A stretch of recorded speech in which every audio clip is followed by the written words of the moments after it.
Hello everybody, అందరికీ నమస్కారం.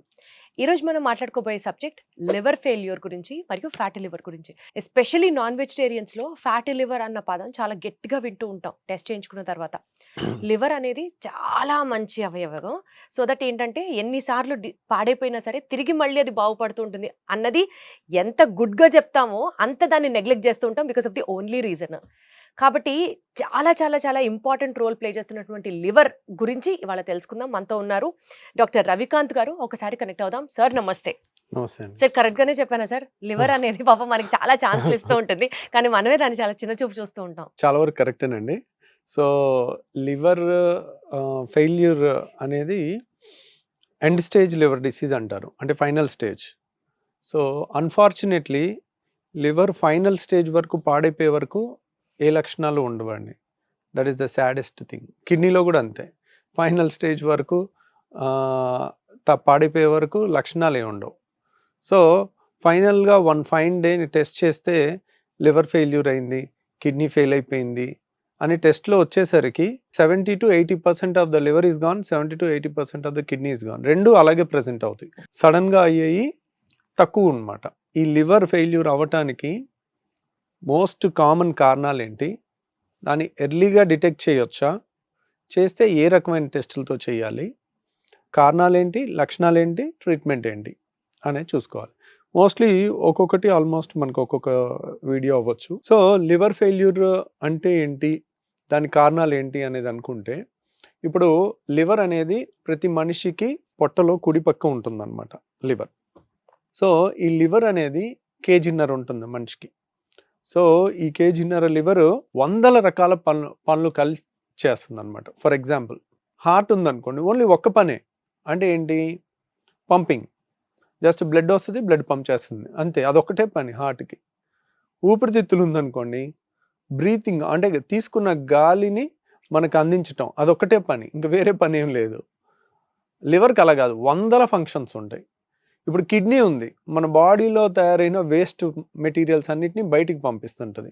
అంటే ఫర్ ఎగ్జాంపుల్ క్రియాటినిన్, యూరియా, ఇంకో రకరకాల వేస్ట్ ప్రోడక్ట్స్ అన్నిటినీ కూడా, యూరిక్ యాసిడ్, ఇట్లాంటి వాటి అన్నిటిని బయటికి పంపిస్తుంది కిడ్నీ. సో కిడ్నీ ఫెయిల్ అయితే మనం డయాలసిస్ చేసి మనిషిని 10 ఏళ్ళు 20 ఏళ్ళు బతికించవచ్చు. కానీ లివర్ ఫెయిల్ అయితే లివర్ డయాలసిస్లో చేసి మనిషిని 10 ఏళ్ళు 20 ఏళ్ళు బతికించలేము అనమాట. సో అది ఎందుకు, కాంప్లెక్స్ పనులు, మల్టిపుల్ పనులు, చాలా రకాల పనులు చేస్తుంటారు. ఫర్ ఎగ్జాంపుల్ ఏంటంటే, ఇంకేమేం పనులు చేస్తుంది లివర్ అన్నారనుకోండి, మన డైజెషన్, మెటబాలిజం, మన బాడీలో చాలా మెటబాలిజం, అంటే కొలెస్ట్రాల్ తయారవటం లివర్లో తయారవుతుంది. తర్వాత గ్లూకోనియోజెనిసిస్, గ్లైకోజెనిసిస్, గ్లైకాలసిస్, రకరకాల కెమికల్ రియాక్షన్స్ చాలా జరుగుతుంటాయి. ప్లస్ మన బాడీలో జరిగే టాక్సిన్స్ డీటాక్సిఫికేషన్ అంతా కూడా లివర్లో జరుగుతుంది. ఫర్ ఎగ్జాంపుల్ మనం ఒక ట్యాబ్లెట్ వేసుకున్నాం అనుకోండి, ఆ ట్యాబ్లెట్ అనేది మెటబలైజ్ అయ్యి ఒక 6 గంటల నుంచి 8 గంటల్లో బాడీలోంచి బయటికి వెళ్ళిపోతుంది. బయటికి ఎందుకు వెళ్ళిపోతుంది అంటే, దాన్ని లివర్ మెటబలైజ్ చేసి కిడ్నీ ద్వారా కానీ బైల్ జ్యూస్ ద్వారా కానీ మనకు అది బయటికి పంపించేస్తుంది అనమాట. సో ఫ్యాట్ సాల్యుబుల్ అయితే బైల్ జ్యూస్ ద్వారా, అది వాటర్ సాల్యుబుల్ కింద మారిస్తే కనుక యూరిన్లో పంపించేస్తుంది అనమాట. ఆ డీటాక్సిఫికేషన్ మనం ఏ మందు తీసుకున్నా it goes to the liver, అక్కడ మెటబలైజ్ అయ్యి దాన్ని బయటికి పంపించారు. ఇప్పుడు ఒక బీపీ ట్యాబ్లెట్ తీసుకున్నాము, ఈరోజు వేసుకున్నాము, అది ఎప్పటికీ బాడీలోనే ఉంటే మళ్ళీ నెక్స్ట్ డే ట్యాబ్లెట్ వేసుకోక్కర్లే కదా, చాలా హ్యాపీ అది మనకి. That is a wonderful thing to happen. అలానే అది బయటకు వెళ్ళలేదు అనుకోండి, రెండో ట్యాబ్లెట్ వేసుకుంటే టాక్సిటీ వచ్చేస్తుంది. సో కాబట్టి అలా జరిగితే బాగానే ఉంటుంది కొన్ని వీటికి. కానీ బాడీ రూల్ ప్రకారం బాడీలో any foreign chemical liver detoxifies, liver దాన్ని ఏదో విధంగా మార్చేసి యూరిన్లో బయటికి పంపించేస్తుంది. సో ఆ మార్చే ప్రక్రియ అనేది ఎంత కాంప్లెక్స్ ప్రోడక్ట్ ఉన్నా, ఎన్ని రకాల మందులున్నా, అన్ని మందులు అదే ఫేట్, దాని 6 గంటలు కానీ 1 రోజులో కానీ దాని ఎఫెక్ట్ పోతుంది, మళ్ళీ కొత్త ట్యాబ్లెట్ వేసుకోవాలి. సో ఇలా ఇంకా మన బ్లడ్ క్లాటింగ్ అయ్యేదంతా, క్లాటింగ్ ఫ్యాక్టర్స్ అన్నీ లివర్లో తయారవుతాయి. ఓకే. బాడీలో ఆస్మాటిక్ ప్రెషర్, అది కూడా దానికి ఆస్మాటిక్ ప్రెషర్ మెయింటైన్ అవ్వాలంటే బ్లడ్ది ఆల్బుమిన్ అనే ప్రోటీన్ కావాలి. ఆ ప్రోటీన్ కూడా లివర్లోనే తయారవుతుంది. ఆల్బుమిన్ లేదనుకోండి, లివర్ ఫెయిల్ అయింది అనుకోండి, ఆల్బుమిన్ ఉండదు. ఆల్బుమిన్ లేకపోతే ఏమవుతుందంటే, బ్లడ్లో ఉండాల్సిన వాటర్ అంతా బ్లడ్లో ఉండకుండా చేతుల్లోకి, కాళ్ళలోకి, టిష్యూస్లోకి వచ్చేస్తుంది. మొహం ఉబ్బిపోతుంది, అంటే చర్మం కిందకి వాటర్ వచ్చేస్తుంది, కాళ్ళు ఉబ్బిపోతాయి. కాళ్ళు ఎందుకు ఉబ్బుతాయి, చేతులు ఎందుకు ఉబ్బవు అంటే కాళ్ళు కింద ఉంటాయి కాబట్టి, గ్రావిటీ ఉంటుంది కాబట్టి. Got it. చేతుల్లో కూడా వస్తుంది కానీ కాళ్ళలో గ్రావిటీ వల్ల ఎక్కువ కనపడుతుంది. సో కిడ్నీ ఫెయిల్యూర్ అయిన వాళ్ళలో కూడా కాళ్ళవాపులు రావచ్చు, కానీ దానికి కారణం ఏంటి, ఆల్బుమిన్ యూరిన్లో ఆల్బుమిన్ వెళ్ళిపోవటం వల్ల వాళ్ళకి వస్తుంది, వాళ్ళకి కూడా ఆల్బుమిన్ తగ్గుద్ది. కానీ లివర్లో ఆల్బుమిన్ తయారవుద్ది, లివర్ ఫెయిల్యూర్లో దాని సింథసిస్ తగ్గటం వల్ల ఆల్బుమిన్ తగ్గి కాళ్ళవాపులు వస్తాయి. అదే కిడ్నీ ఫెయిల్యూర్లో ఆల్బుమిన్ ఎక్కువ పోవటం వల్ల, వేస్టేజ్ అయిపోవటం వల్ల ఆల్బుమిన్ తగ్గి కాళ్ళవాపులు వస్తుంటాయి. అలా లివర్కి చాలా ఫంక్షన్స్ ఉంటాయండి. ఈ ఫంక్షన్స్ అన్నిటినీ కాంప్లెక్స్ ఫంక్షన్స్ అన్నీ చేసుకుంటూ వెళ్తుంటుంది. Liver is the only organ which can regenerate. అంటే మనం ఒక ఫేమస్ డ్రాయింగ్ ఉంది, పెయింటింగ్ ఉంది. ఆ పెయింటింగ్లో ఏం చేస్తారంటే ఆల్మోస్ట్ కొన్ని థౌజండ్స్ ఆఫ్ ఇయర్స్ కింద గ్రీక్లో వేసిన దాంట్లో ఒక పేషెంట్కి ఇక్కడ కత్తితో ఘాటు పెట్టి వదిలేస్తారు, లివర్ కనపడతా ఉంటుంది. ఒక గద్ద ఆ లివర్ని పొడుచుకుని తింటూ ఉంటుంది. మళ్ళీ నెక్స్ట్ డే మళ్ళీ లివర్ కొత్తది వచ్చినట్టు అట్లా ఒక పెయింటింగ్ ఉంటుంది గ్రీక్లో. అంటే ఎవ్రీడే కొత్తది తయారవుతుంది అని. ఎవ్రీడే తయారవ్వదు, బట్ ఉన్న అవయవాల్లో హార్ట్ దానంతది అవ్వదు, కిడ్నీ అవ్వదు, కానీ లివర్ ఒక్కటే కానీ అవుతుంది. ఇది మనం ఎప్పుడైతే సగం లివర్ తీసేసి దానం చేసాం అనుకోండి, లివర్ ట్రాన్స్ప్లాంట్ కోసం, ఇంట్లో ఎవరైనా లివర్ ఫెయిల్యూర్ అయిన వాళ్ళకి మనం దానం ఇస్తే మిగిలిన లివర్, ఇప్పుడు 50% లివర్ ఉంటుంది కదా, ఇంకో 25% లివర్ పెరుగుతుంది అన్నమాట, మళ్ళీ వస్తుంది. మొత్తం 100% రాదు, కానీ మిగిలిన ఉన్న లివరే, అంటే మళ్ళీ ఏదో ఏలు కట్ చేస్తే ఏలు పెరిగినట్టు లివర్ కట్ చేసిన మొక్క పెరగదు, మిగిలిందంతా కూడా కొంచెం సైజ్ పెరుగుతుంది అనమాట. అట్లా రిజనరేట్ అవుతుంది. లివర్ ఫెయిల్యూర్కి అన్నిటికన్నా ముఖ్యమైన కారణం ఆల్కహాల్. ఆల్కహాల్ తీసుకుంటూ ఉంటారు, రోజు టాక్సిన్ ఇస్తున్నాం. సో ప్రాబ్లం ఎక్కడొచ్చిందంటే ఎవరికి ఎంత ఆల్కహాల్ టాక్సిన్ అనేది తెలీదు. కొంతమందికి రోజు లిమిటెడ్గానే తాగుతుంటారు, లేకపోతే ఒక పెగ్గే తీసుకునే వాళ్ళు ఉంటారు, వాళ్ళకి కంప్లీట్ లివర్ డ్యామేజ్ అయిపోద్ది. కొంతమందికి డైలీ ఫుల్గా తాగుతూ ఉంటారు, 24 గంటలు అదే పనిగా తాగుతుంటారు, వారికి లివర్ డ్యామేజ్ అవ్వదు. అంటే మనిషికి వ్యత్యాసం ఉంటుంది. ఒకరికి లివర్ వీక్గా ఉంటుంది, కొంతమందికి స్ట్రాంగ్గా ఉంటుంది.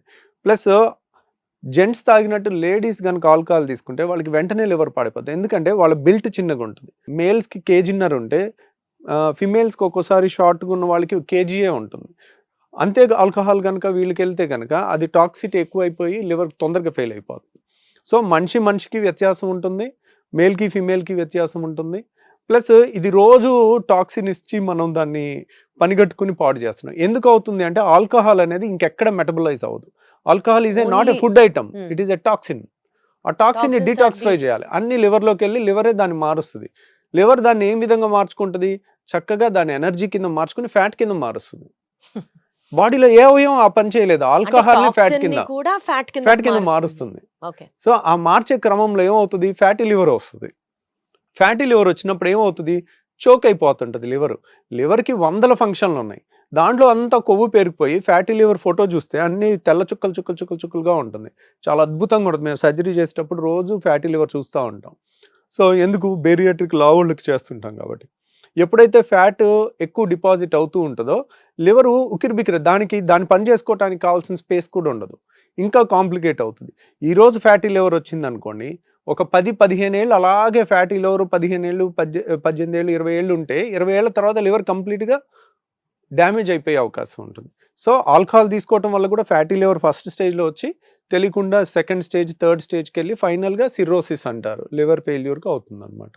అంటే ఈ ఆల్కహాల్ తీసుకునే వాళ్ళతో పాటు ఇంకా నాన్ వెజిటేరియన్స్ కి కూడా ఈ ఫ్యాటీ లివర్ చాలా కామన్ గా అని వింటూ ఉంటాం. ఎందుకు సార్ నాన్ వెజిటేరియన్స్? బికాస్ అందులో ఫ్యాట్ ఎక్కువ ఉంటుందనా? నాన్ వెజ్ తీసుకునే వాళ్ళకి ఫ్యాటీ లివర్ వస్తుంది అనేది ఎక్కడ ప్రూఫ్ లేదండి, కానీ లావు ఉన్న వాళ్ళకి ఫ్యాటీ లివర్ వస్తుంది.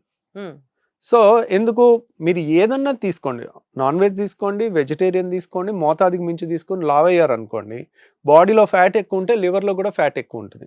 మనం తిన్న ప్రతి ఫుడ్ని పేగుల్లోకి వెళ్ళిన తర్వాత ఫస్ట్ లివర్లోకి వెళ్తుంది, లివర్లోకి వెళ్ళి అది ఫ్యాట్ కింద మనం స్వీట్ తిన్నా కానీ అది ఫ్యాట్ కింద మారుతుంది. సో ఆ ఫ్యాట్ అనేది ఫస్ట్ లివర్లో డిపాజిట్ అయ్యి తర్వాత బాడీ అంతటికి డిస్ట్రిబ్యూట్ అవుతుంది ఫ్యాటీ యాసిడ్స్ లాగా. సో ఆ విధంగా చూసుకున్నట్టయితే లివర్లో మనకి బరువు వల్ల వస్తుంది కానీ నాన్ వెజిటేరియన్ వల్ల రాదు. నాన్ వెజిటేరియన్ తిన్నా వస్తుంది, వెజిటేరియన్ తిన్నా లావుంటే వస్తుంది లా ఉంటే ఫ్యాటీ లివర్ వస్తుంది. Fatty Okay. లివర్. సో బేసికల్ గా ఫ్యాటీ లివర్ అంటే ఏంటి, ఫ్యాటీ లివర్ ఎందుకు వస్తుంది, ఈ ఎపిసోడ్ లో మాట్లాడుకున్నాం సార్. నెక్స్ట్ ఎపిసోడ్ లో ఫ్యాటీ లివర్ కి సంబంధించిన ట్రీట్మెంట్ ఏ విధంగా ఉంటుంది అండ్ దాన్ని నివారించాలంటే మనం ఎలాంటి జాగ్రత్తలు తీసుకోవాలి వీటి గురించి డిస్కస్ చేద్దాం. Thank you so much. Thank you.